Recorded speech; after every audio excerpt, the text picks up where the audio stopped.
I have a daughter who was in high school taking trumpet. So I got her private lessons and she didn't practice. I was flabbergasted and embarrassed. And I mean, here I am a music teacher and my daughter is not practicing. So I told her, if you don't practice, there's no point in lessons if you don't practice. I had her stop lessons. Music is amazing. It's the only thing they've found, at least, that actually the whole brain lights up when you do it. It uses the entire brain. The section between your two sides of your brain called the Corpus Callosum, it's larger in musicians. She was probably 30 or 35 or so, and she said to me, I really wish you'd let me continue to take lessons, because I could be playing today if you had let me keep taking lessons.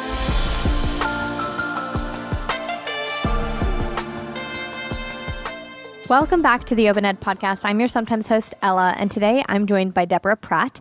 I'm very excited today because she is going to talk about music and music from the lens of a homeschool family. She teaches a lot of homeschool students all kinds of music lessons. So first, welcome to the podcast. Thank you. So I would love to hear your story, how you even got involved in this, and it sounds like you're pretty passionate about what you do. I am. It's a long story, so I won't go into all the details. I went to school for vocal music education, and I got my bachelor's degree with the intent of becoming a high school choral conductor. Wow. But life happened, a lot of different things happened, and it didn't go in that direction. Then I thought I would try again, so I got my master's degree in music education. And while I was in my master's program, I saw an ad on the bulletin board for kinder music teachers. And I thought, wow, I also am licensed to teach elementary school. So I thought, well, this could really be good because I love little kids and I love music. So I looked into it and became a licensed kinder music educator. And I started a small kinder music program back in Iowa where I was, and then we moved to Oregon, and I continued that. It has gone through a bunch of iterations. I did a music retail store for a while and had 150 students and 5 teachers and all kinds of lessons. It was just too much for me at the times. Retail is really demanding. So I sold that. And then I eventually came back to reinvigorate the kinder music program because it had become nothing there. It grew to the place where I needed to move because we were too big for their location. So anyway, that's how I got to our current spot. And that's very cool. We've been here since 2018. And just last week, we had a grand reopening with a new name, Southern Oregon School of Music. And we now have 172 students. So it's pretty exciting stuff. That is super exciting. Okay, so I want to kind of segue into the homeschool world, right? We serve a lot of homeschool families, and I mean, this was my story, but my mom always thought it would be amazing for me to do piano, and so she put me in, and I didn't stick with it. What is the initial motivation most of the time for families choosing to do music? And how do you see that kind of cycle going through? Because I know that a lot of people get into it. They're like, oh, my kid's going to love this. And then sometimes they don't. Do you have any tips for families to keep their kids in it, keep their kids interested in music education if they're interested? So I can't speak, I don't think, as to why parents put their kids in music. I can tell you because they don't usually tell me. They don't usually tell us. They just bring them. But I know that there's so much research about how good music is for development and academic learning and all of that. And I think that research has gotten out. So I think that's a factor. And it's just something that is so part of everyday life. I personally think everybody should take music. And I could get into why that is, and you can ask me later if you want. But your question was my advice for parents to keep their kids in music. Mm-hmm. There are so many different personalities with kids. Some love to play at home and practice, and it's just part of who they are. It becomes part of who they are. But not all kids are that way. And I know a lot of teachers would say they have to practice. They have to practice. And practice is important. I'll give you a little story that changed my perspective. I have a daughter who was in high school taking trumpet for high school band. So I got her private lessons. She didn't practice. I was flabbergasted and embarrassed. And I mean, here I am a music teacher and my daughter is not practicing. So I told her, if you don't practice, there's no point in lessons if you don't practice. And so I quit. I had her stop lessons. She was probably 30 or 35 or so, and she said to me, I really wish you'd let me continue to take lessons because I could be playing today if you had let me keep playing lessons. I felt really bad about it and thought more about it. And honestly, just taking lessons keeps a child, even if they're not practicing at home. Of course, you always want to encourage that. And there's a lot to how to set things up at home, how to help your child practice that I could get into. But that hard line practice or you're going to quit, I don't think I have learned through my own experience is the answer. The thing I would say is talk to your child's teacher and find out if there's anything you can do to help at home, or maybe the songs are a little bit too hard for them. I would talk to the teacher and try to come up with a plan to help them stay in it. That being said, there are a few cases where the kids just, it's too soon or they don't have and there are exceptions, but I think in general, just being aware that just the lessons themselves are valuable. Yeah, I find this very valuable and also very interesting. So something that Matt Bowman says, who's the founder of OpenEd, he gets asked a lot, right? Like, if my kid is super interested in one topic, is that something that I should be afraid of, right? So like if my kid is super into the ocean, and I know that they need to be doing science, and I know that they need to be doing reading, and I know that there are all these other check boxes, should I be pulling them away from the thing that they're very interested in to allow them to go really deep into this thing that they love? And he always says, as a parent, you can't undervalue the importance of learning to go deep on something. And I think that's kind of what you're speaking to, where like I did the same thing. I told my mom, I was like, I wish you would have kept me in piano, because at a certain point I just was like, oh, I don't really care about piano. But being able to go deep in something, being able to master something and have a really amazing skill, like I think that's the thing that everybody looks at music and is like, oh, it'd be so cool if I had this amazing skill. And like, same with everything else, right? Like if your parent has this amazing skill in, say, baking, or an amazing skill in something that's like really niche, usually like a couple generations down, the daughter or son of that parent is like, oh man, like I wish I would have learned alongside them. So I think that's really, really valuable. Like maybe it doesn't have to be music, but I think for a lot of people, music is a really, really cool and unique way to build this skill of being able to master something and go deep and like see the fruit of your labor over time. There's another aspect of that question as well, and that is that probably like any skill, you hit points where you feel frustrated. Like you master the beginnings of it and you go along and it's nice, and then all of a sudden now you have to play with both hands. Or now they're asking you to do something else and the child gets frustrated and wants to quit. I would always say, don't ever allow your child to quit in that moment. I love that. Make them isn't a good way to put it, but encourage them, help them, find a way to help them through that one thing, and then give it some time and then see if they're still not liking it. A lot of times they've just hit a spot where they have to step it up and it's frustrating and hard. But it won't stay that way if they persist in it. And the other thing is, with practicing, children are not going to practice on their own. And I know parents, more now than when I was young, they want their child to want to do it. They don't want to force their child to do something. But in life, we have to learn to do things that we don't want to do. And I think this is one case where if you set the expectation, it's just like homework. If your child came home and said, I don't feel like doing my math homework, would you say, oh, okay, if you don't want to do it, then we wouldn't say that with math homework, or I say come home but even when you're homeschooling, there are things you just have to do. And if you stand kindly and firm and say, this is part of your homework, you need to practice. And if you make that consistent, eventually that just becomes part of homework. So that's another aspect, because a lot of it is often a practice issue. Oh yeah. And I'll ask you a question about this here in a moment. I had this conversation recently where somebody was saying that their parent forced them to learn something, and actually as an adult even, they don't even like the thing that the parents forced them to learn. Maybe it was like a clarinet or something, if I remember correctly. It's like, I can play the clarinet and I really actually still don't like it, but they were saying that because of these like micro moments, these skills that their parent made them master, it concretized in their mind this idea that I can do anything, period. Like, even if I don't like it, even if I don't necessarily want to, like they have this skill now.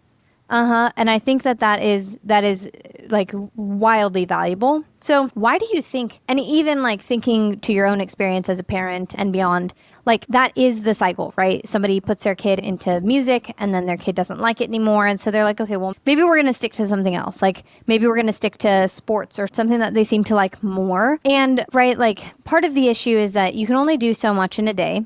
I grew up with three brothers. Like my parents going out of their way to put me into piano was not worth it anymore whenever I really did not enjoy it anyways. What is your thought on that? Like I know that we have a lot more tools at our disposal. We have like online options and things of that nature. So it has become easier to continue with the habit. So for example, like let's say in a hypothetical world, right? For 2 years I was going to piano school and then my parents were like, okay, you don't seem that committed anymore, but we still want you to do this. You still need to keep up with something. And then like maybe I get good at it eventually and then want to go back to piano school. Like I could see like a cycle, right? Like in mastering anything, in getting good at anything, there's usually this cycle of I don't like it. Oh wait, I like it now. Oh wait, this is getting hard again. I don't know if I like it. And how would you help? Are there any like tips or like tricks that parents can use to help their kids continue even whenever it's difficult or whenever it's like, I really don't want to do this? There are constraints at our home.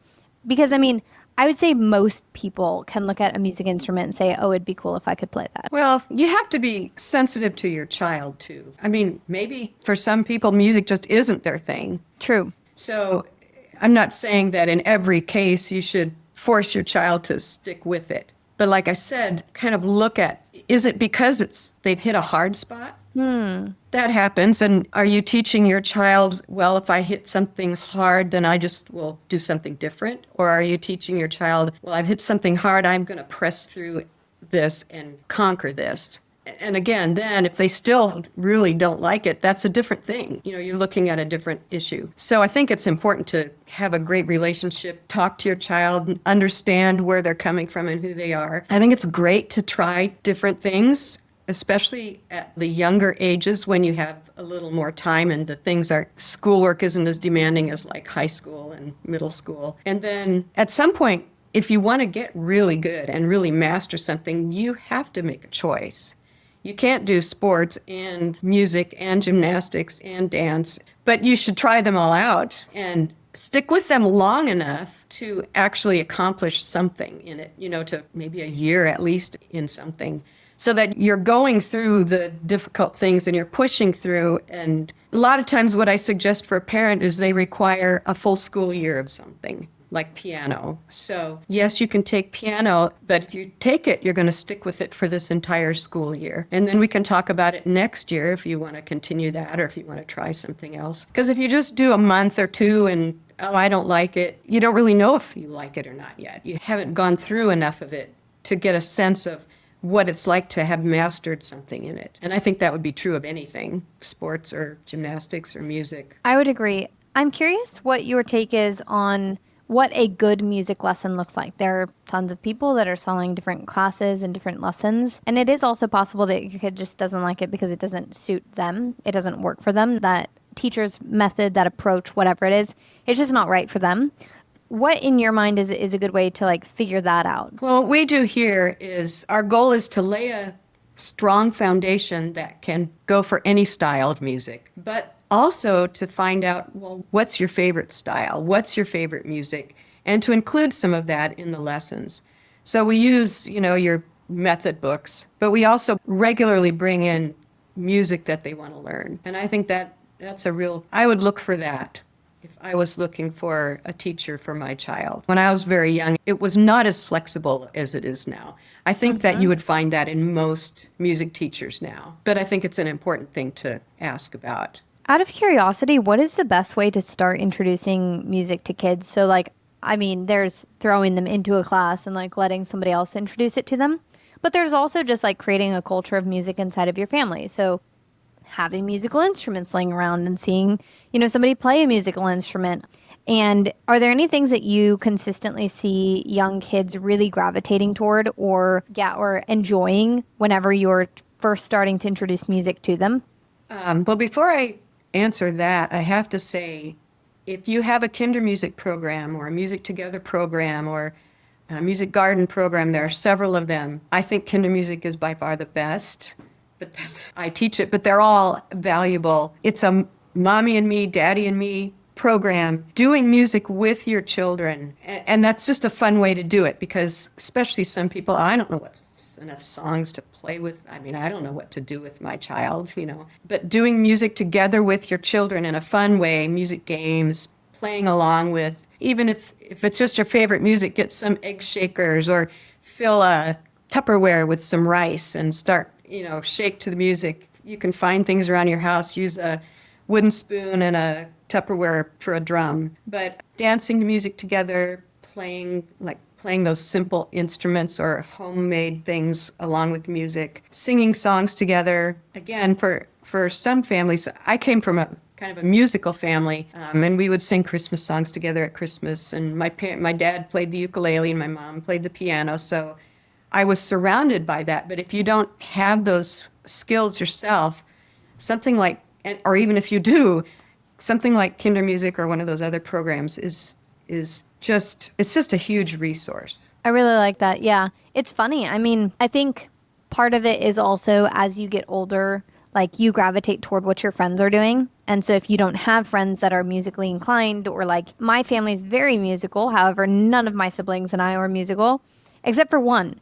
And the one that is actually had a really cool, awesome community that he built inside the band program.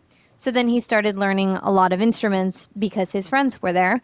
And so I think something that is also sticking out to me is just like the importance of community, especially in the conversations that I've been having. When it comes to kids' motivation, like there are some things that kids are just entirely self-directed to do. They will do on their own and they'll enjoy it. But there's a lot where like embracing the suck, like keeping going even though it's really hard, it takes something else.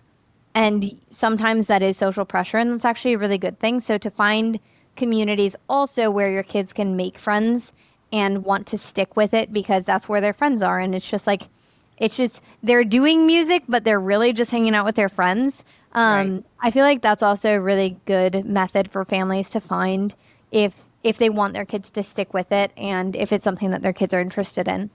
Yeah, that's another advantage of the Kinder Music program is you come in and you join a community that's together. It's the same group. That's one of the things Kinder Music is really, we don't allow drop-ins because we Nice. want a community that learns together and gets to know each other, and the kids make friends. And that's actually how we grew to be a music school, is we started with Kinder Music, and then when they left Kinder Music, we took the whole group into a piano class. And then, of course, they move on to private lessons and things. But it's that community that really, like you say, is motivating. And that's one of the joys of music, is to do it with other people. So that's really our goal, even with our private lessons, is to get them to a place where they can collaborate with each other on a new level, like be part of a band or be part of a choral group. I like that actually. I think that that's a good note. Music is inherently very social. Like, yes, you can be It is. the lone musician that's doing like a lot of things all at once. And there are different technologies, like the things that allow you to loop that make it possible to be one musician doing a lot of things all at once. But like inherently, there's a band and there are harmonies and there's a lot going on with music that allows you to like create something together with other people. And I feel like that is definitely the magic inside of it. So I really, really like that. Like, because music is inherently social, like maybe from the beginning, thinking about it as a social tool for your kid as well. I like that a lot. Yeah, absolutely. Did you have any other thoughts on that? Sorry. Oh, that's okay. I was going to say that that's really true. It's also something that's really valuable as an individual. I remember in high school, I played the guitar and sang. That was my thing. We kind of had I don't know, dysfunctional family is the way to put it, but there was a lot of stress, relational stresses in there. And I got through it because I would sing and play my guitar. And I'd go up to my room and I could get out all my feelings and all my frustrations. And after I would have a session of singing and playing, I'd be okay. I could come back. I like that. So it's social, and it's also emotionally really valuable, especially for the teen years, because that's when you're trying to figure out how to relate and how to work with your emotions and all that. On both sides, music just is, you mentioned that you thought I was got the idea that I was passionate about it, and I really am, because music is amazing. It's the only thing they've found, at least the last time I checked the research, the only thing they found that actually the whole brain lights up when you do it. It uses the entire brain. And the section between your two sides of your brain called the corpus callosum is larger in musicians. It actually helps with the structure of your brain. And like you mentioned, social, emotional, physical development, persistence, and self-confidence. And there's just not a whole lot of things that music doesn't help with. So I'm saying, if that's why I said I really think it would be great if all kids could have music. I know our local school district here, I know you serve homeschool families, which is awesome. But our local school district has music 3 times a week, and I think that's amazing. And if you're homeschooling and you don't have access to that, doing something like kinder music and lessons, and like we have a choir that people can join, which doesn't really require practice at home. But getting into music somewhere as a homeschool family, I think would be really important. It helps with math and literacy. If your child is struggling with either of those areas, music can make a big difference. It uses those parts of the brain without having to figure out the math. I mean, it doesn't give you the math, but it exercises those parts of the brain. I really like that. What would you recommend? So I've seen different approaches. Would you recommend that somebody chooses an instrument and takes classes in that, or tries out a ton of instruments and then decides? Because I've seen people do both, but then I could also see the possible negative of it is you choose, say, the flute, you try it, you really don't like it, and then you say, I'm quitting because I don't like music. Well, I generally recommend starting with a year of piano, because no other instrument lays out the structure of music like the piano does. So if you learn the piano, even just basically how to read music using the piano, it gives your brain something to attach all those music concepts to visually. Not that you couldn't start with guitar or some other instrument if you're passionate and you want that, that's fine. But if you have an understanding of the basics of piano, I would think you would progress faster in any instrument because you've got that basic concept first. You know what? That makes so much sense. I learned on the piano first, and after that, there was a period where I tried to take up the guitar and I tried to take up all these other things. And just visualizing the piano keys in my head, it was so much easier because it's the straight line and that's it. It's just white, black. It's so structured that it makes it actually quite simple. So I love that. The structure of the musical scale is built into the piano, whereas on the guitar or any other instrument, the notes are kind of all equal and you can't see the structure of it. So even when I'm teaching someone guitar, I will go to the piano and I'll say, look at this. This is how this works, because you can see it there. And you can hear it, and it's it's so easy. You just push a button. Right. Instead of having to figure out your hand movement, it's literally you just push. Yeah, well, each instrument has its own challenges. I mean, the piano is complex. You're playing more than one note at a time. You do with the guitar too, but it's different. I mean, it's very different. Yeah. Yeah. I love that perspective. So let's say that a parent is okay, I want to start figuring out what my kid is interested in. You'd say start on the piano, and then how do they start looking to other instruments? Well, I can't speak for other, but what we do is we offer trial lessons. That's cool. And most places will do that. We charge $10 for a trial lesson, which normally it would be I don't know what it is per lesson, but a lot more than that. And some places do free trials, some do more, but usually they'll give you a really good break on a trial lesson. And that's just to come and have one lesson on the instrument and just see, do you enjoy holding it? I remember sitting down, because I have my degree in music, I had to take lessons on a great variety of instruments.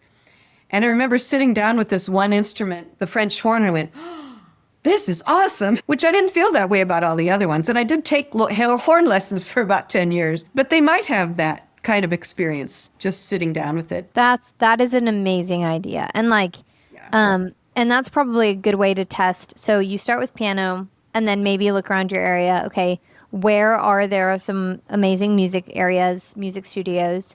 And then secondarily, maybe you take 2 different types of guitar lessons as trial at different studios because you might like one instructor over another. Right. That's a great idea. And we would idea. always be happy to have people do a trial at more than one teacher if they wanted to do that. And I can't speak for other places, but if they didn't, maybe you wouldn't True. you wouldn't find that to be a good fit, because you want somebody who's going to care about you Hmm. and want you to find the right thing. So, and I should say, if a child already knows what instrument they want to try, I would let them do that one. I wouldn't say, no, you have to do the piano first, Hmm. because they can learn on any instrument. I'm just saying, if you don't have a clue, Yeah, that's a good exactly. place to start. But if a child goes, I just want to play the drums, then that would probably be an indication that drum Yeah. lessons would be a place to start. No, that's a great idea. All of this is just discovery, right? It's like discovering your Right. interest, discovering what you could be good Yes. at, and discovering what's worth mastering. So, like, we began this conversation talking about the fact that there are a lot of benefits of choosing to master a musical instrument, to choosing to Yes. become a musician. But in this like world of music, there are so many options that you can't just, throw an option at your kid and say, all right, you're going to become a guitarist. Like, you're going to become, Right. a pianist. You're going to become a violinist. Like, it is its own type of discovery to figure out, like, okay, maybe you have a kid that knows exactly what they want to do. Amazing. Let's do it. But then maybe you have some kids that may not know exactly what they might be interested in and may not know exactly what will light them up, what is worth learning. And so if music is something that could be interesting for your kids, could be valuable for your kids, finding something that aligns with them, aligns with, what they enjoy, aligns with their personality, like Yes. that's a really really cool thing because there are so many options and I think like the most common three always come up. It's like piano, guitar, drums, right? Like that's in everybody's head, right? But like whenever you go to a music studio, now you have options for violin and cello and like all of these different options. And yeah, I really, really, really love that. I have a student that started with me when he was 8 in a piano class. And then he went to guitar, and I teach all these instruments, so he was with me. Went to the guitar and played that for a while. Then he went to the ukulele and played that for a while. And then he came back to me and said, I want to go back to piano because I want to learn the notes better. So when I play the ukulele, I can read the music better. That's So, cool. and this is over a period of, he started when he was 8, and I think he was 14 when he told me that. And so I had him back in piano, and he never practiced much at home. And like I said before, that doesn't bother me because as long as he's still loving his lessons, then I'm all for it. And then one day he said to me, I bought a bass. I said, you did? He said, yeah, and I've just been playing it and playing it. I said, you're playing at home? He said, yeah. I said, you need to take bass lessons. So I connected him up with our bass teacher, and he has found his instrument. He's loving it. It's just really fun and he's 16 now. So he's been with me for 8 years, and he's just now finding what it is. Interesting. So Was it may take, it's a process, Did but he love all of the other things or like just to understand the perspective of a parent, like was he always excited to come to class or was it a journey for him as he well? loved, well, we had a good relationship. He and I did. We just hit it off. And I think he loved coming to class with me, and I enjoyed having him. We were able to talk about things that were bothering him, and so there was more to it than just the lessons. And any good teacher will, well, 100%. it will be there for the student that wants that from any good teacher. I never forced that on him at all, but so there was that relationship aspect to it, which really for teaching just in general, if there's no relationship, there's not as much learning. So, but he 100%. did love it. He loved playing the piano. He loved playing the guitar. He really loved the ukulele, but it wasn't until he played the bass. So he enjoyed doing repetitive patterns, and he liked playing the guitar this way, which is unusual in the ukulele, but that's the bass. The bass That's is played really funny. patterns and the bass does this, and it just fit his physical preferences and his musical preferences, but it took that long to find it. This is so awesome. But again, if I had been on him about practicing and his parents had required him to practice to have lessons, he would never have reached this. He would come in and I knew he hadn't practiced. He says, well, I didn't practice today. I said, well, that's okay. What do you want to do first? And we would just do whatever it was that he wanted to do. I think that just goes back to the point that I made earlier, that that's not always an indicator that you're not practicing, isn't always an indicator that it's time to quit. I would agree. Okay, I have 3 rapid fire questions to Okay. end our time, which has actually been so fascinating, and you've brought up a lot of great points. So, first question, what is your best advice to young musicians? Practice. If you're wanting to grow in your musical instrument, you have to practice. And some teachers don't even call it practicing. They call it playing, which is really what it is. Play. Play, play, play, I play. love that. Yeah. That's actually great. Like, you know, there are so many subtle things, like language things, and every time you realize them, you're like, oh, duh. Like, it's called play for a reason. Yeah.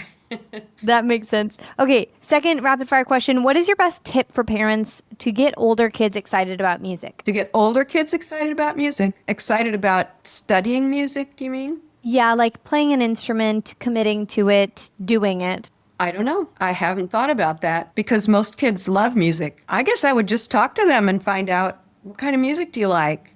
Have you ever thought about trying it out over time? Talk to them about it a lot. Take them to concerts, surround them with music, maybe introduce them to someone who's a little bit older than them because they always look up to the older teens. Teens look up to 20-year-olds and who is a musician and maybe see if they could jam a little bit on something, Nice. Yeah. I love that. And last question.